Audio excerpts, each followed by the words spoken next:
name is Jess Fanzo, and I'm a professor at Johns Hopkins University in the United States. I think we're realizing now, in the midst of this global pandemic of COVID-19, how connected we all are.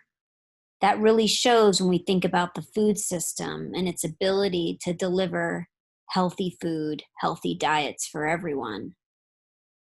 What we're seeing right now is that there's major cracks, major challenges of the food system to be able to deliver healthy diets.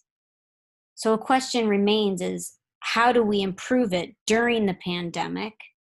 And how do we ensure that the food system is resilient post-pandemic? When you think about the current crisis, the current pandemic, it's really what was considered an acute food shock and health system shock is now become a much longer shock. The repercussions of coronavirus on the food system is not going to end in June of 2020. The repercussions will have long-lasting effects. So what was considered something acute that would end quickly is becoming something chronic, much like climate change. So how do we deal with these chronic shocks to the food system that are impacting the ability to deliver healthy diets for better nutrition and health? Well, I think first of all, we need to realize that a shock to one system, be it the health system, can have a huge impact on another system, be it the food system. So those of us who work in food, the Sun Country members who work on food issues, need to be always thinking about the interconnections of the food system with other systems like the health system, the economic system, the environmental climate system. I think second, we really need to put people at the center of this pandemic. We need to be thinking about food supply workers. If we want food to move, which currently is struggling to do so, we need to protect our food supply workers, our farmers, our food processors and packagers, those that deliver food, those who are cooking food. They're at the front lines risking their lives every day. We need to provide them personal protective equipment, ensure they get time off, ensure they have priority to the health system if they are exposed to COVID.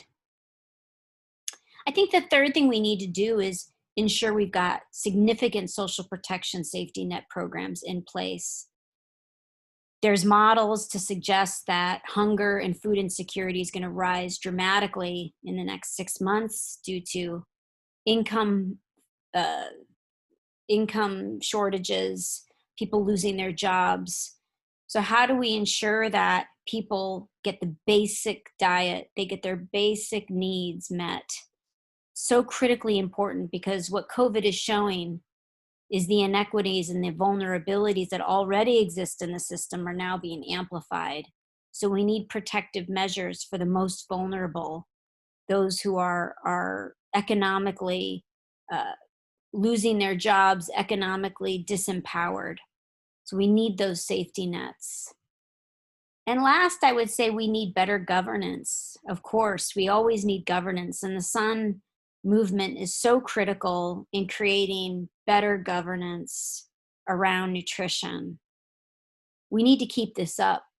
More now than ever, we need governments to take action. We need political will and commitment to ensure that our food systems rise up to this challenge and that they become more resilient in the face of new shocks and continuing shocks like climate change.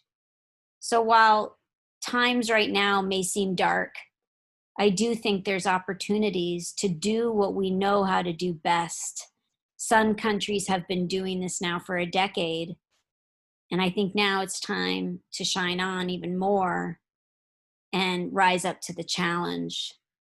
I wish everyone the best. I wish everyone to stay healthy, and hope to see you at the next Sun Global Gathering in person.